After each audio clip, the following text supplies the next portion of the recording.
Hey, what's going on, guys? It's the Short Sports Show. I'm your host, Daniel Short. Today is Monday, November 11th, 2013, which is also Veterans Day. So, props to all the veterans out there, former and guys that are serving right now. Much respect. And, hope best of luck and hopefully come home soon. Today we'll be talking about the BCS standings that were released last night again for week, I believe, 11 or 12, 8, I don't know, somewhere around there. Also, did Stanford pass Ohio State in the standings? I talked about it last week. We'll talk about it a little bit more later in this show. Also, the New Orleans Saints, are they the team to beat in the NFC and maybe possibly the NFL? I believe so. We'll talk about that. Also, the Atlanta Braves, are they leaving? Are they leaving Atlanta? Talk about that. And also, Peyton Manning, is he out for the year? Played my Chargers. We may have lost that game, but we'll do some work. Anyways, we'll go on to the college football. We'll go through the scores, then BCS standings, and then also some news for the Texas Longhorns. And really, there's not that much to talk about for college football, other than just the standings and the scores. There wasn't any news afterwards. So, as we saw, with Oregon getting beat by Stanford, Baylor beating Oklahoma. Saturday was pretty interesting. The Alabama-LSU game was very close in the first half and then kind of slipped afterwards. After Alabama had the lead for 17-14 going into halftime, it then became a blowout for the final score to beat Alabama 38, LSU 17. And it's not what I was expecting. I was expecting a lot closer game, more competitive by LSU. I thought they would stay in there with Alabama and possibly even win against Alabama, but that did not happen. And Alabama just shows why they're number one. And to be honest with you, I don't see them losing another game. Auburn, even though they are number 9 in the nation and probably moved up, which we'll look at in the BCS standings, I don't think Auburn's that good, and especially not going to be able to beat Alabama. Whether it's at Alabama or it's at Auburn, I think Alabama has that game. So the next tough test for Alabama after Auburn is the SEC championship game. And even if they had to play Missouri or some team like that, it doesn't look like Alabama's going to lose a game this year and most likely just punch their ticket in to the BCS national championship game. Also, game was Florida State and Wake Forest. Now, I talked about Florida State. They shouldn't struggle against Wake Forest, and they had no problem against Wake Forest. 59-3 was the final score, and it was just an absolute dominant game by Florida State. Florida State had it covered all the way from first quarter to the end of the game, and looks like Florida State's also very close to punching their ticket in to the BCS national championship as well.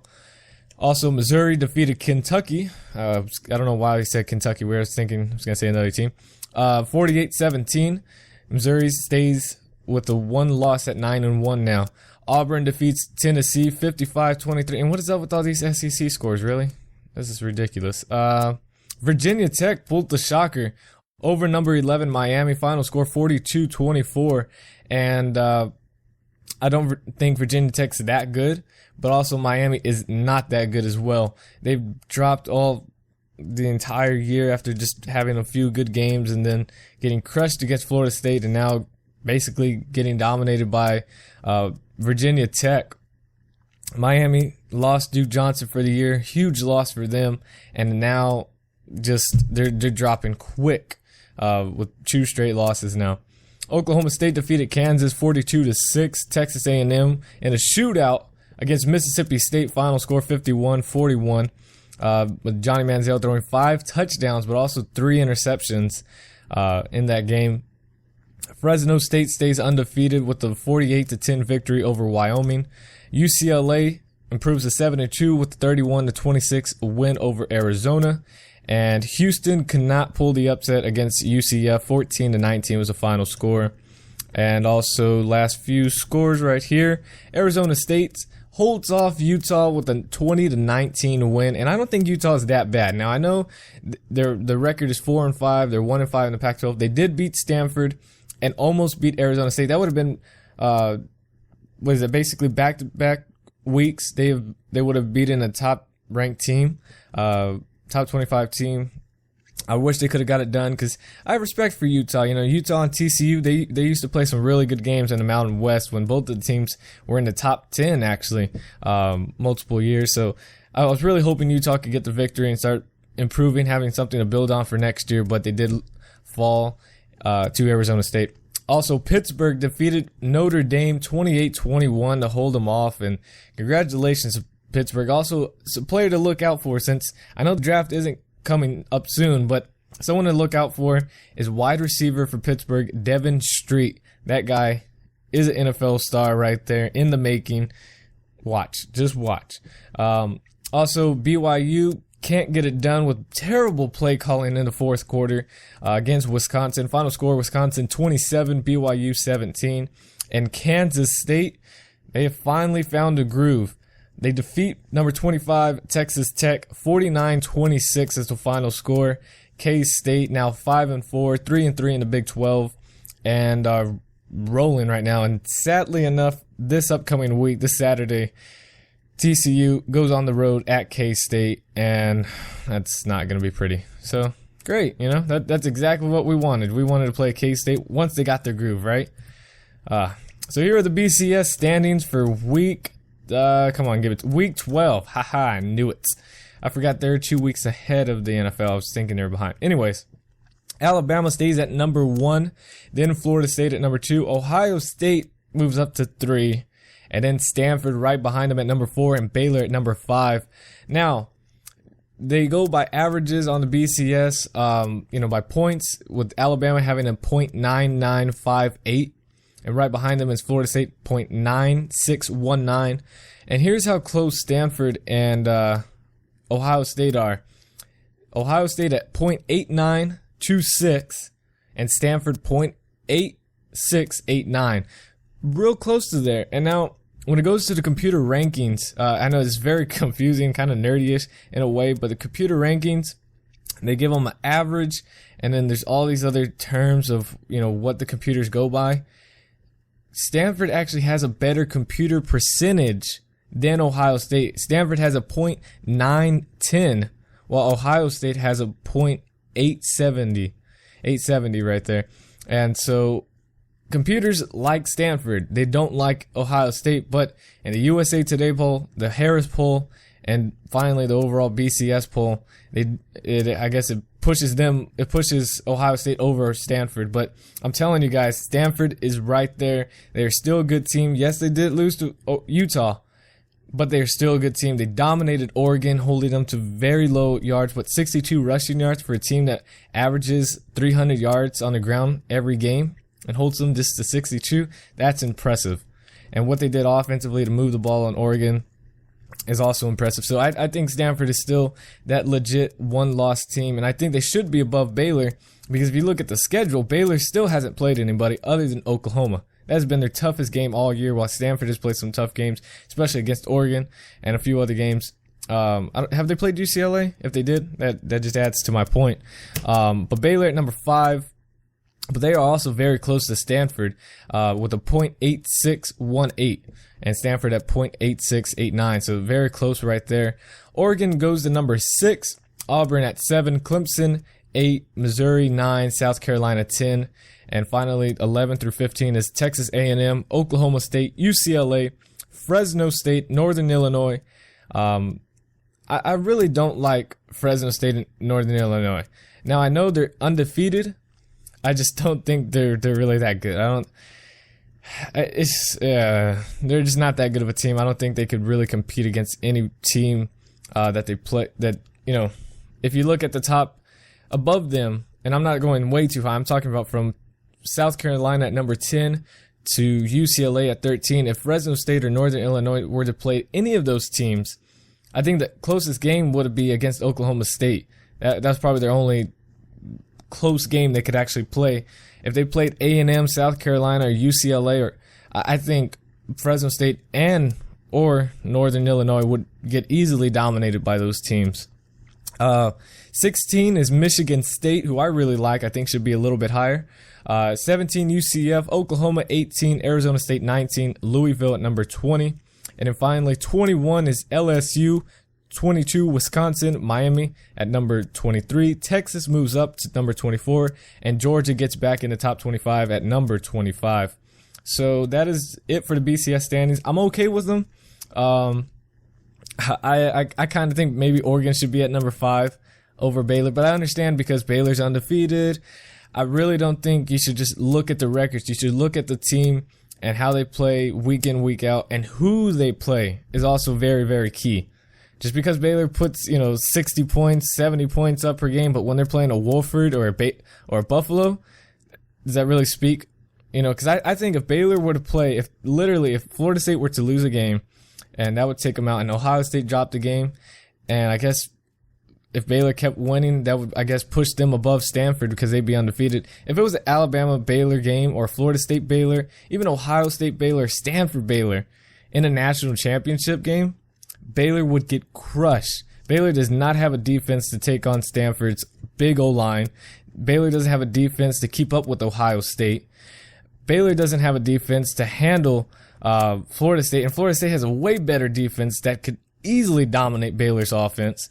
And same thing goes for Alabama. Alabama has both offense and defense that Baylor could not have. That game would be another Notre Dame. They're basically like the other Notre Dame team. So is Ohio State. I don't think Ohio State could compete against Florida State or Alabama. Again, those are my opinions. I do want to hear what you guys have to think in the comment section. Go ahead and post that down. But I just think Baylor is just the weak link. Even though they are undefeated, I don't think they're that good this year. Offensively, I'm going to give them credit. I'm not saying they can't score. I think they would put up maybe 20 points on Florida State, maybe. Alabama, probably 20 points or so. But anything above that, I don't think it's even close to a game. So we'll go ahead and move on to also the Texas Longhorns lost running back Jonathan Gray and defensive tackle Chris Whaley for the season with both knee injuries for both running backs or both players. They will be out for the year, which is a huge loss for Texas with Jonathan Gray being a really good running back and Chris Whaley being a pretty solid defensive tackle out there. He is a senior, and I don't think he can apply for medical redshirt because I think it's too late in the year. But don't quote me on that. I don't know for sure. So we'll move on to the NFL, get some scores, and then we'll talk about some news that went on throughout the week, some key injuries to very valuable players for certain teams. And one thing I'm not going to talk about, I just saw it on my iPod, it just popped up as a notification, is about this Miami Dolphins thing and Jonathan Martin and that incognito guy, whatever his name is. I think what started out, it looked like it was just a hazing thing, just a rookie thing. And it seemed harmless, but it turned into a little bit more than that. Now it just seems pretty annoying to me. I think everything is just basically acting like little kids. And now I know what they said that's bad to what they said. If you've seen exactly what they put during the text messages and stuff like that, that is very bad.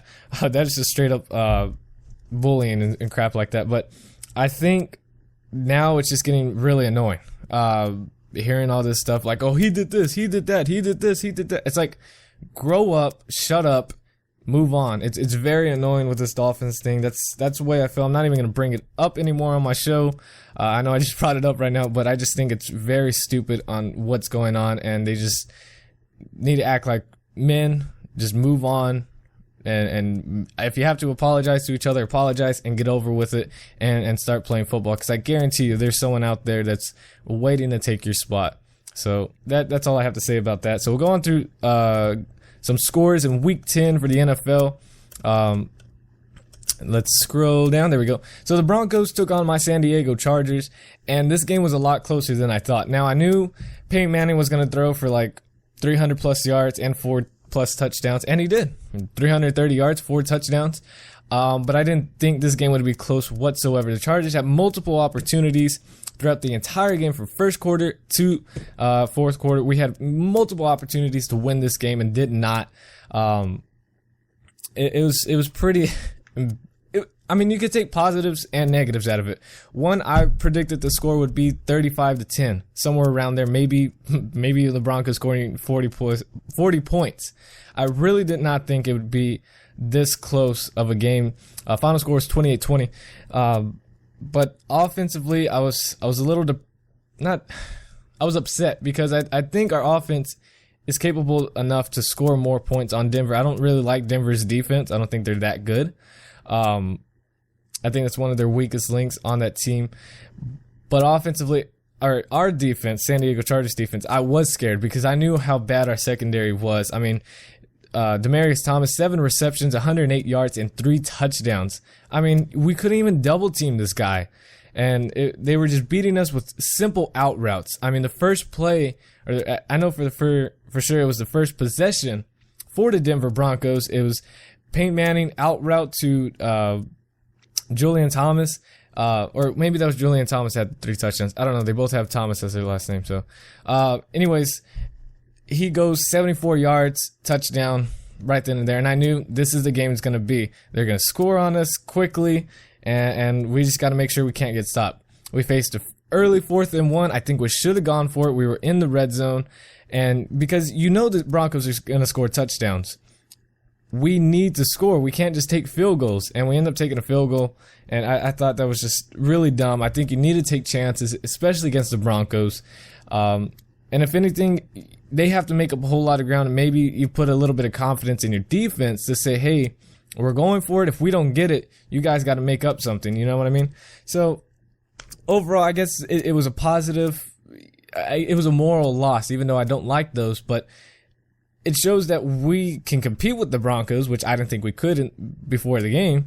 And it shows that we're not that far. Even though we're 4-5, we're not that bad of a team to keep it up. Because I think that was the closest game the Broncos have played, other than with the Cowboys. I think that was the closest game they have played all year.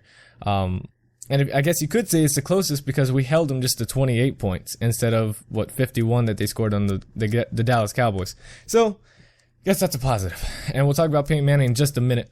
Bengals fall in overtime after an amazing Hail Mary play that was tipped up in the air from Andy Dalton. Throws it, Hail Mary, into the end zone, pass tipped up, and then gone to A.J. Green. I know I said that all weird, but either way, that was to force overtime, and then they lose in overtime.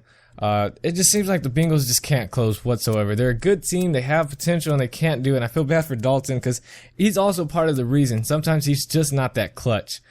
He just doesn't have that clutch gene, and it hurts me to say because I'm a huge Dalton fan from TCU, Go Frogs. But it's just sad to see that he struggles against teams that are – because the Ravens aren't that good this year. So he struggled against teams like the Browns. That's embarrassing. Also, Dallas Cowboys played the New Orleans Saints last night. Final score, New Orleans Saints 49, Cowboys 17. 17. Drew Brees, 392 yards and 4 touchdowns on the game. And Mark Ingram finally showing his potential. And I love Mark Ingram since he was in college at Alabama when he won the Heisman to the NFL. 14 carries, 145 yards, and a touchdown. Mark Ingram showing why he won the Heisman, and a lot of people forget that he won the Heisman.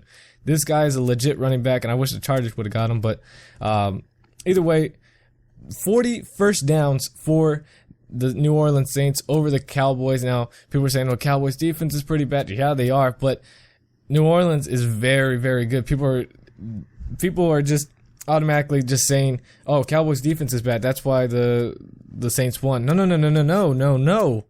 Saints have one of the top offenses in the NFL. They would have done this against almost any team and have put up a whole lot of points against most teams. They should be undefeated. Now, I know they lost to the Jets, 2 weeks ago? That was a flop game. They lost, 26-20.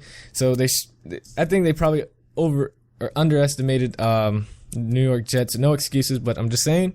And then also losing a very close game against the New England Patriots in the final seconds. So I think you can easily be seeing the Saints as an undefeated team right now instead of a 7-2. But Saints, I still think, are the top team in the NFC. I think the Seahawks, even though the Seahawks did get the victory over the Falcons 33-10 and are 9-1 on the year, I don't think the Seahawks are that. They are good. Don't get me wrong.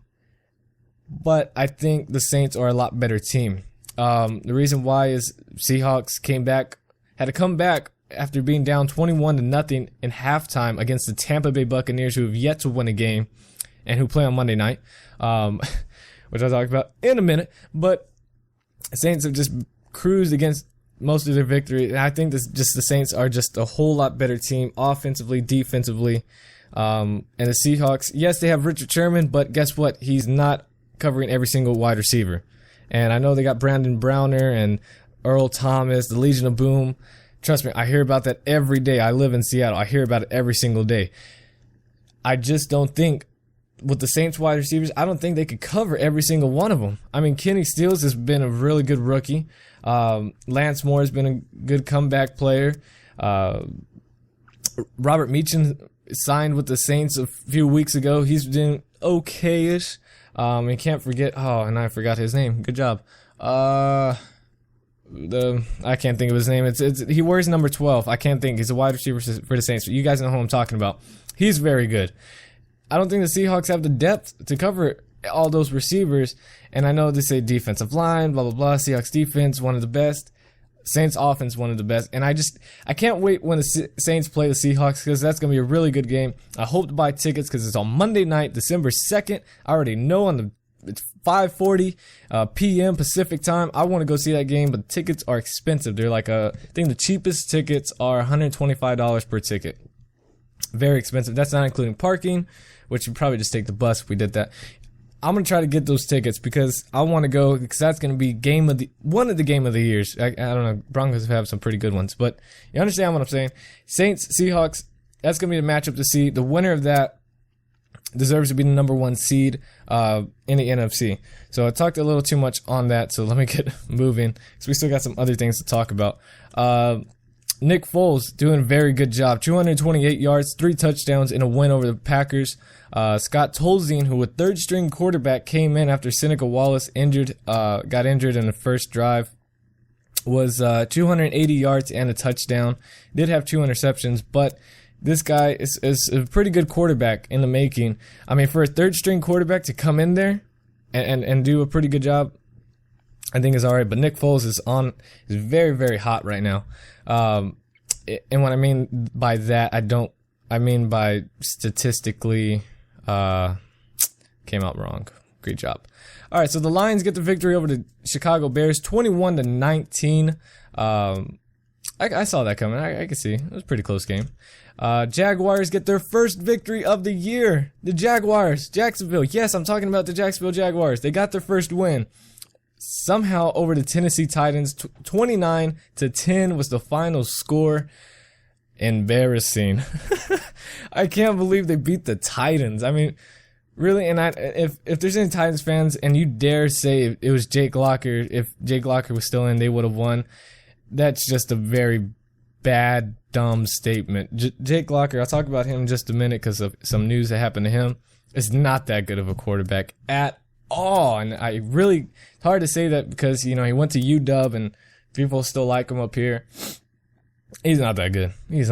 So, the Titans dropped to 4-5 on the year.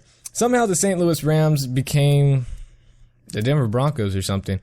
They dominate the Indianapolis Colts. 38-8 was the final score. That's just unbelievable. The Rams. Tavon Austin finally showed, hey, I'm in the NFL now.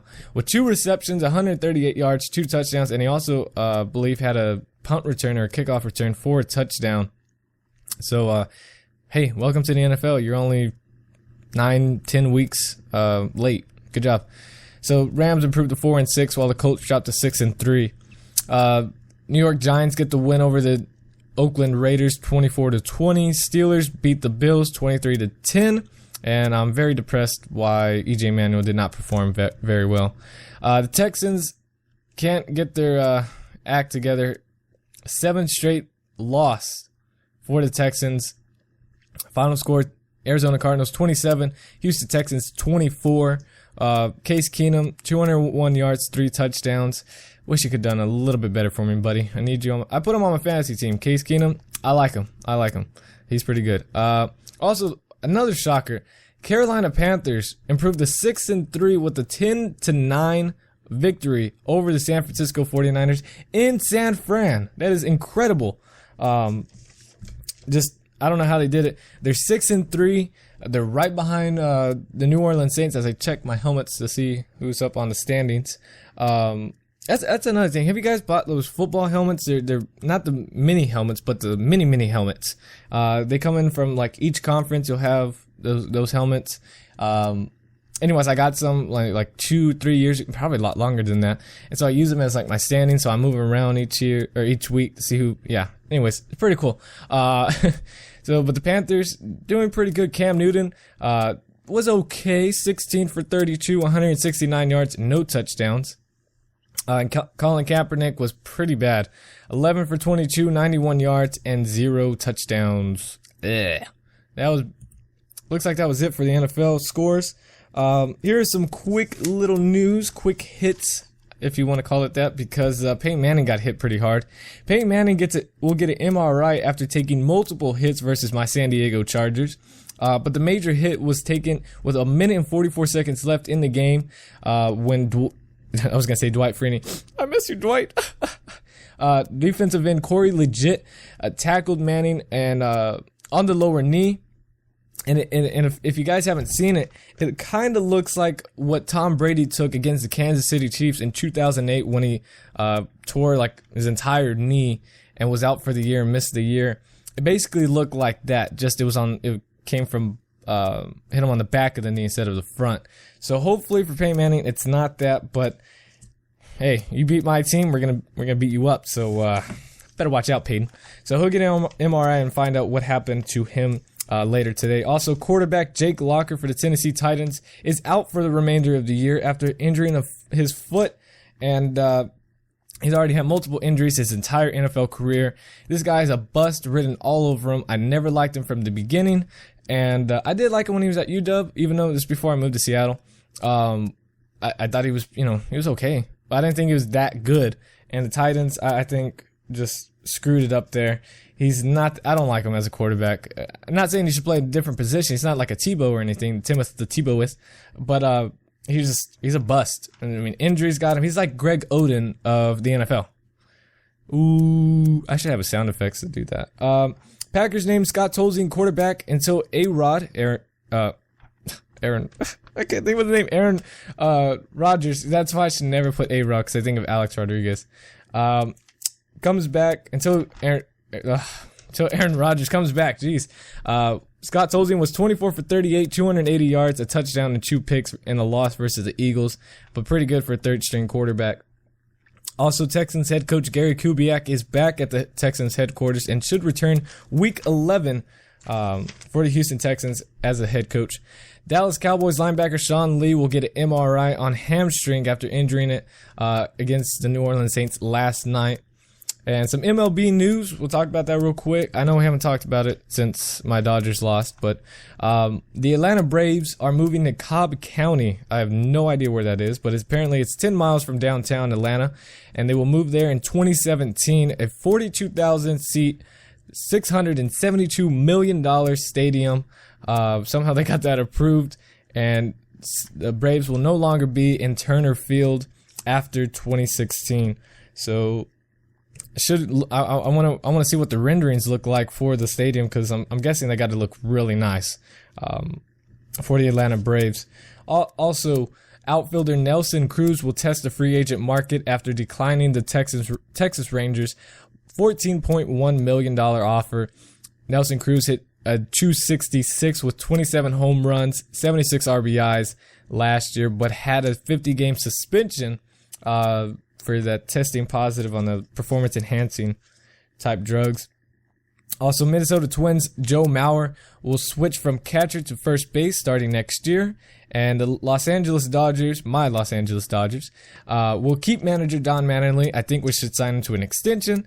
And 9 other coaches for 2014 season. And I think we replaced our third base and our bench coach or something like that. One quick news, as we only got about 40 seconds left in the show. The next show will be Friday, November 22nd. That is because I am flying back down to Texas to go see my family, and haven't been there for about, I think, 3.5 months or so. Maybe just 3 months. I really can't tell. So it won't be until November 22nd is the next show. I was trying to bring it, but for the airport, bringing a computer and a big microphone. You know, who knows how they'll react. So make sure you follow me if you like the show on Spreaker.com. Help me get partnered with iHeartRadio, and also on YouTube, The Short Sports Show. Subscribe, and Twitter, Facebook. I gotta go. Thank you guys for listening. See you guys later.